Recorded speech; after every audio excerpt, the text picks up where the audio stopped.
राजस्थान की हर संभव न्यूज़ देखने के लिए किशोर सोलंकी चैनल को सब्सक्राइब करने के लिए आप लाल कलर में दिखे सब्सक्राइबर पर क्लिक करें, जिससे चैनल सब्सक्राइबर होगा।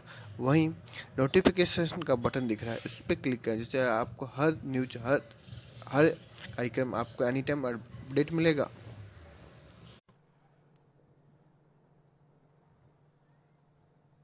परम पूज्य स्वामी परशुराम जी, मंचासीन अतिथिगण, देवियों और सज्जनों, मैं एक सैनिक हूं और एक सैनिक की हस्ती से आज मैं बहुत आभारी हूं इस प्रोग्राम के आयोजकों का कि उनके सौजन्य से मुझे राजस्थान की पावन युद्ध भूमि के दर्शन हुए।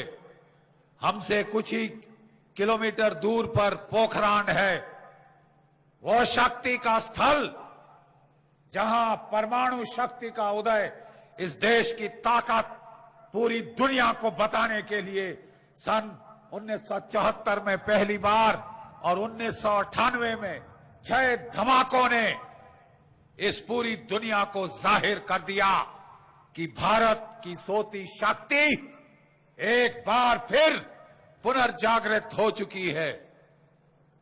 खास करके यहां जो नौजवान हैं, इस राजस्थान की पावन वीर भूमि के नौजवान और हमारे वो वीर परिवार, वो वीरांगनाएं जिन्होंने आपका अपना सब कुछ न्यौछावर किया है इस धरती के लिए, मैं उन्हें प्रणाम करता हूं दोनों हाथ जोड़कर।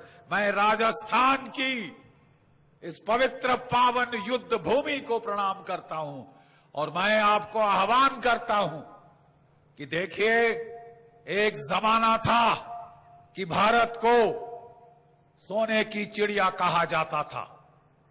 मैं पूछता हूं, कहां गया तुम्हारा सोना? जानना चाहते हो? लूट कर ले गए। आताताई आक्रमण पे आक्रमण हुआ तुम्हारे देश के ऊपर, और क्योंकि आप लोग एकजुट होकर लड़ नहीं सके उस वक्त, जात पात में आपस में राजवाड़े लड़ते रहे और वो आके तुम्हारा सोमनाथ के मंदिर के टुकड़े कर गए, तुम्हारी औरतों को उठा के ले गए, तुम्हारा इज्जत ले गए, तुम्हारा सोना ले गए। और तुम जानना चाहते हो कहां है तुम्हारा सोना? सोने की चिड़िया, किधर है तेरा सोना?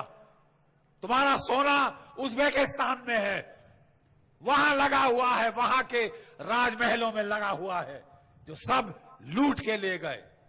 अरे इस धरती में कभी जो है धन संपदा की कमी नहीं रही। धन धान्य से भरी है ये धरती, जहां पानी पड़ता है वहां ये सोना उगल देती है। इसलिए हम लोग हमेशा उदार रहे हैं, उदार हृदय वाले रहे। जो आया हमने उसको खिलाया है। खाओ अच्छे से भर के, पेट भर के खाओ, पेट भर के पानी पियो, अतिथि देवो भव हमने समझा। लेकिन लोगों ने उसका नाजायज फायदा उठाया है, नाजायज फायदा। एक के बाद एक आक्रमणकारी इधर पे आया। ये होड़, ये यवन, ये मुगल, ये कहां के लोग, ये नादिर शाह, दिल्ली में इन्होंने मुंडों की काट के पहाड़ियां बना दी। अरे क्या फायदा ऐसी धन संपदा को जिसकी तुम रक्षा नहीं कर सकते, जो बाहर वाले लूट के लेके जाते हैं। लेकिन मैं आपको कहना चाहता हूं कि वो दौर हमेशा के लिए खत्म हो गया। आखिरी वो आताताई थे, वो अंग्रेज जंगेलाट, 800 साल का अतिक्रमण इस देश को तोड़ नहीं सका, हमको मिटा नहीं सका, हमारा सर्वनाश नहीं कर सका। क्योंकि कुछ है हम में ऐसी दीवानी चीज, कुछ है ऐसे हम के अंदर ऐसी ताकत, ऐसे आत्मबल जो बार बार टूटने के बाद भी इस देश को जोड़ता है। और देखिए, जब मैंने सर्विस शुरू करी थी तो हमको 1971 का साल में आखिरी ट्रेनिंग मिल रही थी इंडियन मिलिट्री एकेडमी देहरादून में। मार्च के महीने में आप जानते हैं बांग्लादेश जो है आज, जिसको उस वक्त पूर्वी पाकिस्तान कहा जाता था, वहां पे गिद्ध मंडरा रहे थे। पाकिस्तान की सेना ने वहां पे दमन चक्र शुरू किया। 10 करोड़ बंगाली जो है भारतवर्ष में खदेड़ दिए। 3 करोड़ बंगालियों को मार डाला। 1 करोड़ आंकड़ा सुनो, जरा सोचो इसके बारे में। 1 करोड़ औरतों की इज्जत लूटी। और जब वो जो बोलते हैं पाप का घड़ा फूट गया था, उस वक्त हमारी सेनाओं को हस्तक्षेप का आदेश मिला। हम लोग ट्रेनिंग कर रहे थे बच्चों। मैं खासकर युवा पीढ़ी को संबोधित करना चाहता हूं, राजस्थान के वीरों को संबोधित करना चाहता हूं। ये आपके सामने वो लोग हैं जिनके परिवारों ने सब कुछ अपना इस देश की सेवा में न्यौछावर कर दिया। और ये बैठे ये वीरांगनाएं, ये माएं, ये पिता, ये भाई आपको आह्वान दे रहे हैं कि अब इस देश की सुरक्षा का दायित्व आपके कंधों पर आएगा। आपको आगे लड़ना है। मैं आपको बता रहा था कि हमको अक्टूबर के महीने में बताया गया इंडियन मिलिट्री एकेडमी में कि आपकी ट्रेनिंग बहुत हो चुकी। हमको दिसंबर में पास आउट होना था, लेकिन हमको 1 महीना पहले नवंबर के महीने में पास आउट किया गया ताकि हम युद्ध में हिस्सा ले सकें। और मैं आपको बताना चाहता हूं कि हम 10 दिन छुट्टी दी मां बाप को देखने के लिए। मेरे मां बाप, मेरा जो बड़ा भाई था, यहां जो वीर परिवार हैं, आप अकेले नहीं हैं। मेरा बड़ा भाई 1965 के युद्ध में शहीद हुआ था जब वो मात्र 23 वर्ष का था। और अगले साल मैं नेशनल डिफेंस एकेडमी गया था। बहुत रोए धोए थे मां बाप, लेकिन जहां फर्ज है वहां फर्ज है, क्योंकि मेरे भाई की लाश की दुर्गति हुई थी। माइंड से चीथड़े शरीर हो गया था। और जब तक ऐसी दुर्गति का बदला नहीं लिया जाता, वहां पितरों से मुक्ति नहीं मिलती, वो अभिशाप रहता है। इसके लिए मैं फौज में आया था अगले साल भाई की मृत्यु के बाद। और आप मेरे मां बाप का अंदाज लगाओ उन पे क्या गुजरी होगी कि जैसे ही कमीशन मिली, बांग्लादेश का युद्ध शुरू हो गया। वो छोड़ने आए तो वो रोए तो नहीं, क्योंकि पिताजी फौज के थे, बहुत सख्त थे, मां रो रही थी वहां पे, लेकिन हम लोगों ने वहां टाटा किया और चले। और मैं आपको बताना चाहता हूं बच्चों कि हमारी फौज की सर्विस की पहली रात हम लोग युद्ध में थे। मेरा 1971 का बैच है, हम लोग युद्ध में थे। और पहली रात, पहली तनख्वाह लेने के पहले मेरे कितने साथी शहीद हो गए, कितनों की टांगें उड़ गई, कितनों के हाथ उड़ गए, लेकिन आज भी वो प्लास्टिक टांग के साथ चलता है। अरे वो फौजी, अगर आप उसकी मदद करने की कोशिश करो इन सीढ़ियों पे चढ़ने के लिए, तो वह इस तरह हाथ उठा देगा। मुझे किसी की मदद की जरूरत नहीं, मैं सैनिक हूं, मैं लड़ता हूं औरों के लिए, मुझे मदद की जरूरत नहीं, मैं मदद करता हूं औरों की।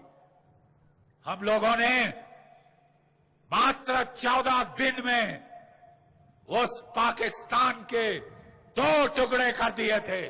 2 टुकड़े।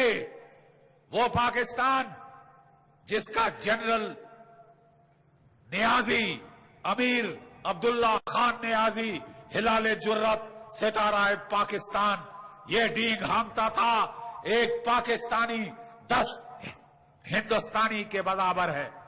और मैं 1000 साल तक लड़ूंगा।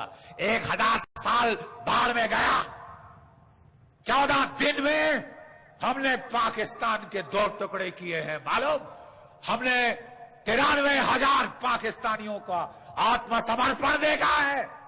हथियार डाल के सिर नीवा करके खड़े थे। और हमने उनको मालगाड़ियों के डब्बों में, अरे जिस तरह ढोर डंगर को बंद किया जाता है, हमने उस तरह बंद करके इनको मालगाड़ियों में भेजा।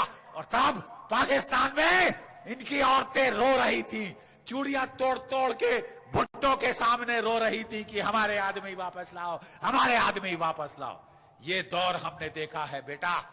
ये जो सफेद बाल वाला तुम्हारे सामने खड़ा है, हमारी पीढ़ी ने पाकिस्तान के 2 टुकड़े किए हैं, 2 टुकड़े, मालूम। और आज फिर वही पाकिस्तान जो पिटा था। आह्वान है इस युवा पीढ़ी को, 50% भारतीय 25 वर्ष की आयु के नीचे हैं। आपको वरदान है कि युवा है, इस युवाओं से भरा है ये देश, ये वसुंधरा। अगर मौका मिला, अगर आपको पाकिस्तान बाज नहीं आया, तो मेरी पीढ़ी ने तो पाकिस्तान के 2 टुकड़े किए थे। आपको आह्वान है कि जो बाकी बचा हुआ पाकिस्तान है, उसके आप 4 टुकड़े करो। कर सकते हो, है हिम्मत। हमने करके दिखाया है। 2 टुकड़े किए हुए हैं तुम्हारे पुराने सिपाहियों ने। ये जो बैठे हैं वीर परिवार, उनके पुत्रों ने, उनके भाइयों ने, उनके जो शौहर थे, उन्होंने वो करके दिखाया है। अब तुम्हारी बारी है, अब तुम युवाओं की बारी है कि तुम भारत माता के लिए क्या कर सकते हो। ये तुम्हें अपनी बातों से नहीं, अपने कर्मों से करके दिखाना होगा। और मुझे पक्का यकीन है कि इस राजस्थान की वीर भूमि, इस पावन वीरों की भूमि, महाराणा प्रताप की भूमि से हमेशा ऐसी उपज आएगी, ऐसी लड़ाका फसल पैदा होगी जो पाकिस्तान के 4 टुकड़े करेगी, तभी शांति मिलेगी। तुम समझ रहे हो मैं क्या कह रहा हूं? मैं तुम्हें कह रहा हूं कि इस युग की महाभारत आने वाली है। कोई चीज उसे टाल नहीं सकती। जब तक पाकिस्तान के 4 टुकड़े नहीं होते, हमें शांति नहीं मिल सकती। हमेशा ये मुल्क ना चैन से जिएगा, ना चैन से जीने देगा। और अगर चैन शांति तुम चाहते हो, तो गांधीवाद के नारे मत लगाओ, हाथ में बंदूक उठाओ, कायरता मत दिखाओ। पीठ दिखाने से मर जाना अच्छा है लड़ाई के मैदान में। और तुम तो राजस्थान के सपूत हो, तुम महाराणा प्रताप के वंशज हो। तुमसे पूरा देश जो है प्रेरणा प्राप्त करेगा। तभी आज ये समागम हमारे जो सीमा प्रदेश में, सीमांत प्रदेश में हुआ है, जैसलमेर, पोखरान, जहां पे हमारा शक्ति प्रदर्शन हुआ था, वो हुआ था। देखे, 10 सदियों के हम सितम सह चुके हैं, 10 सदियां गुलामी के काटे हैं, लेकिन अब वो भारत नहीं है। जब हम अपनी सबसे गिरी हुई स्थिति में पहुंच चुके थे, जब हमारी औरतों की हमारे सामने इज्जत लूटी जाती थी और तुम हाथ में हाथ धरे बैठे देखते थे। अब वो जमाना गया, वो जमाना गया, क्योंकि फिर इस भारत की सोती शक्ति ये फिर जागृत हो उठी है। और इसको जागृत करने में हाथ था सर्वप्रथम महाराणा प्रताप, छत्रपति शिवाजी महाराज, गुरु गोविंद सिंह का। उन्होंने इस देश की सोती आत्मा को, अंतरात्मा को झिझोड़ा और जगाया। और उसके वो जागृत होने के चलते हमने एक के बाद एक युद्ध में पराजय दी है पाकिस्तान को। 1971 में 2 टुकड़े कर दिए, कारगिल में फिर चुलबुली हुई तो अच्छी मार खाई है। लेकिन अब समय आ रहा है महाभारत का। अब समझ रहे हो मैं क्या कह रहा हूं? महाभारत का समय आ रहा है। मैं माता पिता से प्रार्थना करता हूं, अपनी संतान को सख्त करो, तैयार करो, ताकि जब अगला युद्ध होता है तो हमें ड्रॉ नहीं चाहिए कि मैच ड्रॉ हो गया साहब। हमें विजय चाहिए, विजय या वीर गति। तीसरी चीज नहीं होती फौज के अंदर, विजय या वीर गति। ये तुमने राजस्थान का जिसने खाना खाया है, अन्न खाया है, पानी पिया है यहां का मात्र इस पावन भूमि का, तुम्हें यह बताने की जरूरत नहीं। मैं आया हूं तो तुमको आह्वान देने के लिए। मुझे अच्छे 6-6 फुट के लड़के यहां दिखाई दिए, अच्छे डील डॉल के। आप हमें फौज में चाहिए, हम आपको तैयार कराना चाहते हैं उस महाभारत के लिए जिसे कोई टाल नहीं सकता, क्योंकि जब तक पाकिस्तान है यहां पे चैन शांति नहीं होगी, नहीं हो सकती, कदापि नहीं हो सकती। ये जड़ से उखाड़ो, इस प्रॉब्लम को जड़ से उखाड़ कर खत्म करो, तभी ये खत्म होगी। अपने जात पात के हम हारे क्यों हैं पहले? ये नहीं कि बाहुबल नहीं था, ये नहीं कि वीरता नहीं थी, ये कि आपसी फूट थी, भाई भाई से लड़ता था। जब पृथ्वीराज चौहान लड़ रहा था तो उसी का वंशज वहां पे जयचंद खड़ा हो गया। यही तो हमारा रोना है, हम में जयचंद का जीन है। जब भी कोई ऐसा युद्ध होता है, बाहर वाले हमला करते हैं, हम आपस में लड़ने लगते हैं। 1857 में अंग्रेजों के खिलाफ गदर हुई थी। उस वक्त अंग्रेजों ने कहा कि हम भारत को ऐसा तोड़ेंगे कि कोई चीज इसे इकट्ठा फिर नहीं कर पाएगी। और उस वक्त उन्होंने जातिवाद का सर खड़ा किया। हर कलेक्टरेट में बोला जाके अपना गोत्र, अपनी जात, अपना वर्ण सब लिखोगे। हर गोत्र, जिस तरह आप आधार कार्ड भर रहे हो आज, वैसे उस वक्त भराना शुरू किया उन्होंने। जाति और वर्ग और ये जात पात का ब्यौरा लेना शुरू किया। सन 1872 में सर जॉन रिस्ले उस अंग्रेज ने पहला कास्ट बेस्ड सेंसस किया भारत में। और उसने पता क्या कहा? जब तक कास्ट है भारतवर्ष नहीं हो सकता। आप सुन रहे हो मैं क्या कह रहा हूं? जब तक कास्ट है, जाति है, जाति पाति का भेद है, कभी तुम इकट्ठे नहीं हो पाओगे। मुट्ठी भर बाहर वाले आएंगे और तुम्हें हरा कर चले जाएंगे, तुम्हारे मंदिर तोड़ के चले जाएंगे, तुम्हारी औरतों की चूड़ियां शूड़ियां सब ले जाएंगे, गहने जेवरात।